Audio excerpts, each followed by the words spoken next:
All right, now there's a special interview conducted by TrustTV with a professor of economics and director of the International Institute of Islamic Banking and Finance, Bayero University, Kano, Professor Binta Tijani where we had a chat, regarding approaches to, solving some of the economical woes of Nigeria, and she. We also had the strategies that government should adopt to enable citizens feel the impact of GDP growth, talking about, the right approaches to doing that.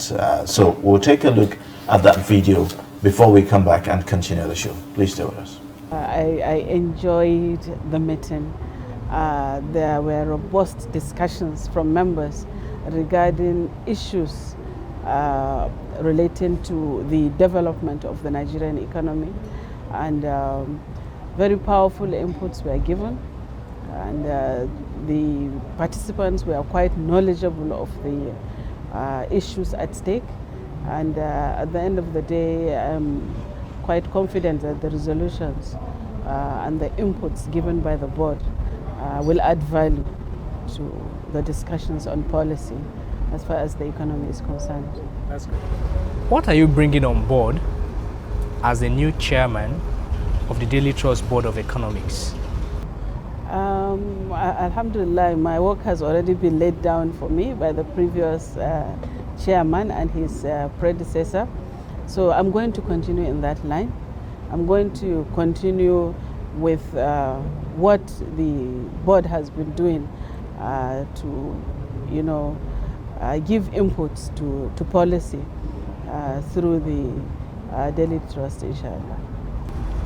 How would you assess the Nigerian economy as it is, given the third quarter GDP report?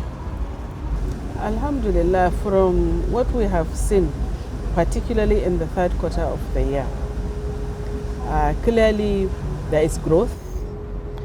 Growth in economics is usually measured by growth in the GDP, the gross domestic product, which has risen by about 4.03%. But the question we always ask as economists is whether this growth is translated into fruits that the common man can actually, enjoy. Growth of GDP does not necessarily mean development. It does not necessarily mean more schools. It does not necessarily mean more hospitals. It does not necessarily mean more food or better food on the table of the common man. And that is what we are experiencing at present in Nigeria. GDP is growing, but the fruits are not quite trickling down appropriately to the citizens because of various challenges which the board discussed. Some of these challenges are, for example, the rising food inflation. Inflation is, we can say, okay, the rate, even though the rate is declining, but in absolute terms, it is still growing. And what is driving that growth is the growing food inflation. Food is becoming more costly by the day, and that is impacting on the general welfare of the common person. And in addition to that, there is growing insecurity, not only in terms of quantum, but also in the terms of the depth of the insecurity and the spatial spread. So all this is affecting the lives of people in Nigeria. And unemployment, especially youth unemployment, is not abating. It is intensifying. So these are issues that contradict, if you like, and dampen the effect of the growth in GDP, and which we hope to see concrete action by government in order to mitigate them, so that the citizens of the country may begin to enjoy the fruits of growth in the economy. Yes. Okay, Professor, let me take you quickly on this. The 2022 is just by the corner. Given this food inflation you just explained, and even the PIA stipulating the removal of subsidy, what do you think is the outlook for the economy next year? My assessment as far as the growth outlook of Nigeria is concerned is that it may not change significantly. The notional growth, meaning growth in GDP, may still continue. But I am more concerned about the development of the country.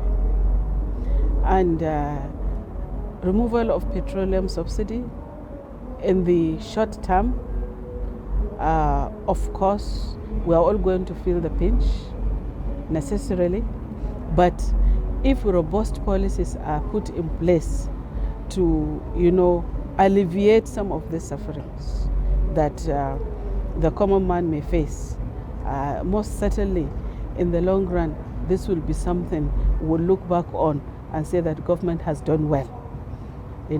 The same thing with the, of course, we are talking about the same issue. The removal of petroleum subsidy is occasioned by the introduction of the petroleum industry bill, which in general I would say is a very good thing.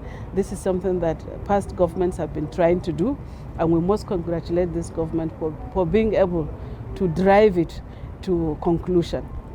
So I see the same trajectory of growth, but the drivers of growth may change with these issues put in place, inshallah.